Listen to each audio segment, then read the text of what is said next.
We will solve a question from GZ 2016, question number 9, which is from Newtonian mechanics. The question is that a ball of mass m is thrown vertically upward and another ball of mass 2m is thrown at an angle theta with the vertical. Both these balls have same time of flight, so the heights attained by m and 2m objects are. Okay, so if we just look at this question, कि यहाँ पर एक जो ball है जिसका मास m है, it is thrown vertically upward. The velocity is not given, so we will assume that it is thrown with some velocity u1.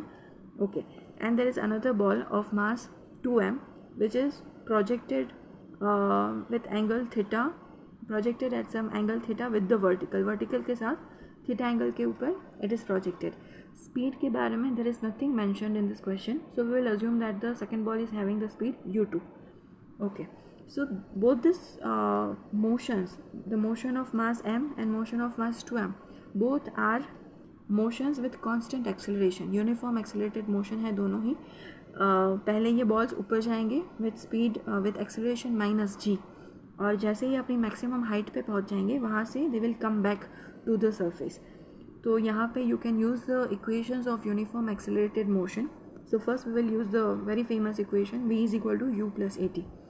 v अगर हम एक मैक्सिमम हाइट तक पहुँचने की टाइम के बारे में बात कर रहे हैं, तो जब भी आप एक मैक्सिमम हाइट पे पहुँचोगे your velocity will become zero. So your final velocity is zero and initial velocity is u1.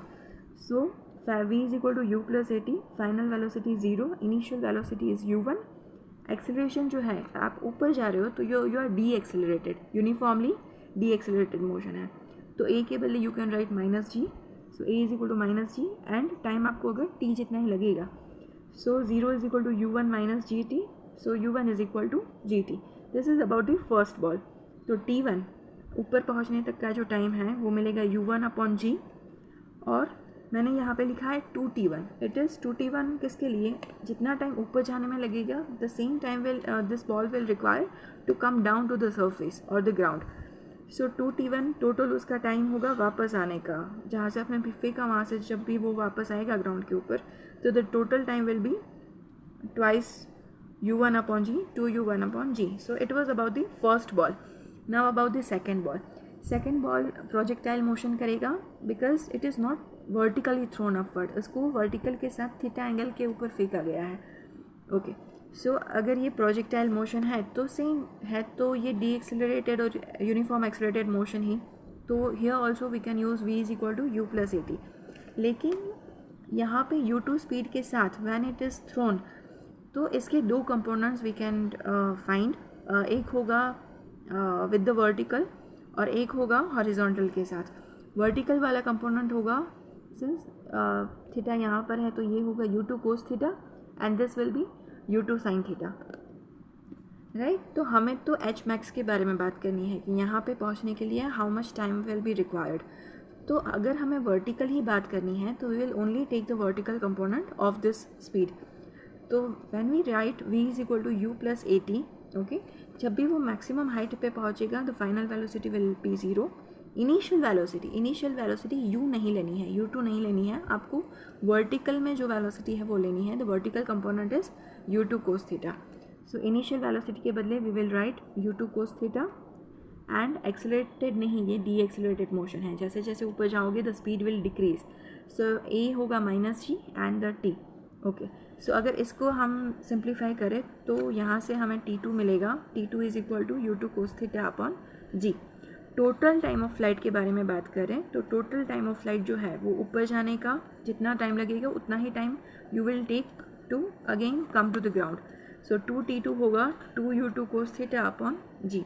Now in the question it is mentioned that both this balls have same time of flight. वो हवा में एक ही time, एक जितने ही समय के लिए रह रहे हैं. तो this t1 is equal to t2. t1 और t2 इक्वल है, तो हमें t1 जो है time of flight it is 2u1 upon g, और सेकेंड का है 2u2 cos theta upon g. G and 2 cancelled, we will get u1 is equal to u2 cos theta.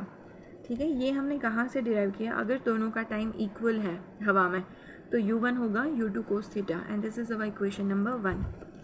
Now the next thing is हमें पूछा गया है कि what will be the maximum height attain by this two balls, उसका ratio हमें ढूंढना है. So again it is a uniform accelerated motion, so we can use the equations of uniform accelerated motion which is v² - u² is equal to 2gh.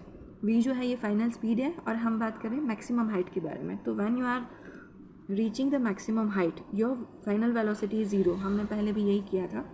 So final velocity 0, initial u1 होगा 2gh. 2g acceleration जो है वो हमारा -g होगा because आप ऊपर जा रहे हो, तो it is D accelerated thing. Maximum height हमने अगर पहले केस में इफ़ वी टेक h1, तो यहाँ पे हमें मिलेगा u1² is equal to 2gh1 और यहाँ पे मैक्सिमम हाइट मिलेगी u1² अपॉन 2g.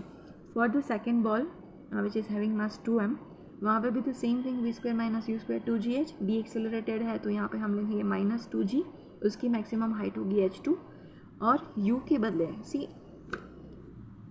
यहाँ पे अगर आप फाइनल डिस्प्लेसमेंट देखो, यहाँ से बॉल को फेंका गया एंड फाइनल बॉल यहीं पे आता है, तो वर्टिकली तो वो वहीं पे है. हम we are talking about the h max, तो ये हम वर्टिकल की बात कर रहे हैं. तो जो u है उसका भी हम vertical component which is u2 cos theta, that only we will take. तो इनिशियल वेलोसिटी हम लिखेंगे u2² cos² थीटा, राइट. तो v0 initial velocity u2 cos theta, acceleration के बदले डी एक्सेलरेशन है तो -g and the height is h2. तो यहाँ पे हमें h2 ढूंढना है, तो h2 मिलेगा u2² cos² theta upon 2g. Fine. Now the question is कि आपको maximum height attain by the first ball and the ratio of maximum height attain by the second ball, that is asked. तो ये जो equations है we will put this values here. 2g cancel हो जाएगा, आपको answer मिलेगा u1² upon u2² cos² theta. लेकिन अभी हमारा इक्वेशन 1 हमें मिला था कि अगर टाइम ऑफ फ्लाइट इक्वल है तो u1 होगा u2 cos थीटा जितना. So this two things are equal, u1 is equal to u2 cos theta. तो ये दोनों इक्वल हैं, तो h1/h2 का रेशियो होगा 1:1 और द आंसर इज 1:1.